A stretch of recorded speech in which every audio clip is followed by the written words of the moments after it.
So when I was learning piano, playing from the hymn book felt so scary. There were so many notes that I had to play. I felt like my head would spin whenever I was trying to sight read hymns. And now that I've been playing for a while, there's some tips and tricks that I use now that actually help me to both make the hymns easier to play and help them to sound better. Because what's so weird about the hymn book is that it wasn't written for the keyboard. It wasn't written even for the organ. It was written for voices. And so there's some cool tricks that we can pull in that can help actually make these hymns sound better and feel easier to play. So here's 3 things that you can do to turn on easy mode at the piano. Okay, so here we've got Near My God to Thee, and let's start with the easiest version of Near My God to Thee that we can play. So the easiest version is going to include only the most important things. So I'm going to play just this top line of notes. We call that the soprano or the melody. And then in the left hand, this is really sneaky, I'm just going to play whatever the first chord is that shows up in every measure. Now, as you're learning this, I don't recommend taking maybe some whiteout to your hymn book. I'm going to do that right here just so you can kind of see what I'm actually going to play. So here's how that will sound.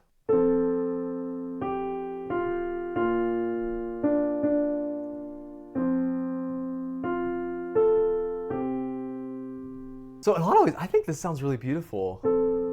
It sounds kind of like maybe some slow prelude before church. What I love about this sound is it sounds much more smooth actually than playing all of the notes. Here's what all of the notes sound like.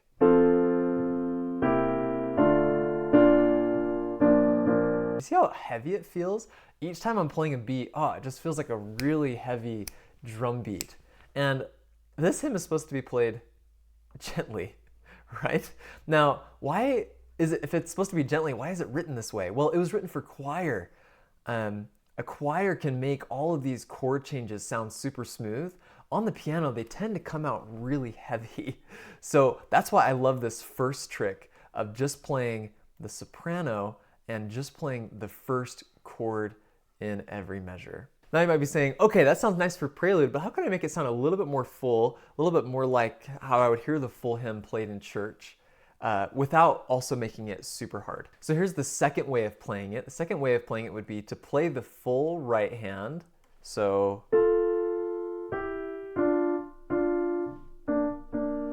and on a hymn like this, it's actually not too hard because those notes are staying pretty close together. Instead of playing full chords in the left hand, so what I'm going to do is I'm only going to play these bottom notes that show up.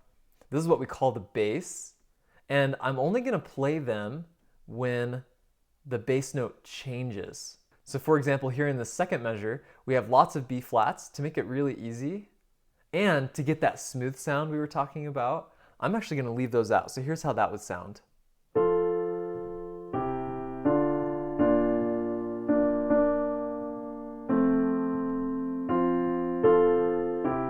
Oh, that sounds so nice. And again, I think it gets that smooth quality, but now it sounds like you're really playing the full thing, but now my left hand is going to be way easier to play. Okay, so now we've got this smooth sounding hymn that actually sounds pretty full.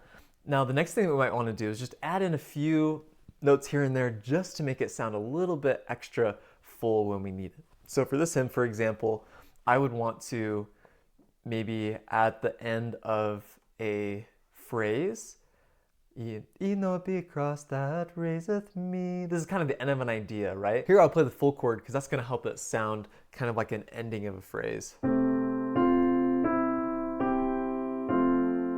If I play just the bass note, it sounds a little bit less full than it would otherwise. So adding in that extra note right there will help a lot.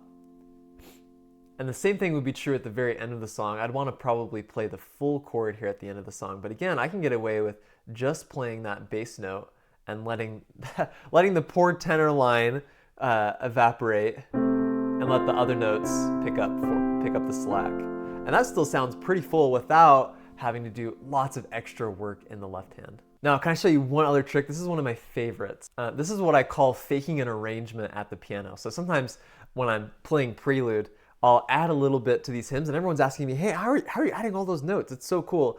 And the truth is I'm actually just faking it the whole time. So here's how I do that. I'm going to leave out these chords over here, and I'm just going to play the first one. I'm gonna apply a little pattern to this little left-hand chord here. It's just written once, but I'm gonna make a little pattern. I'm gonna play the bottom note, and then the top note, and then simply repeat that back and forth. And as far as the rhythm goes, I'm gonna kind of make these into eighth notes like this. And I'll simply repeat these notes through the whole measure. And it'll sound like this.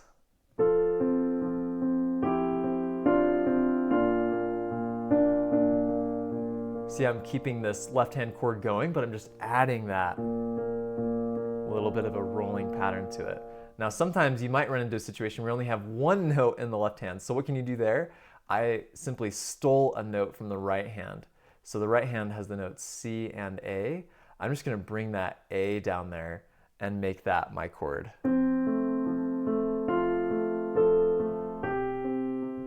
Oh, it's so nice. And then again, you can play this just as the melody in the right hand, or you can play the full right hand with each of those little chords if you want to. And I hope you enjoyed this video, hope you enjoyed those tricks, and I'll see you on the next one.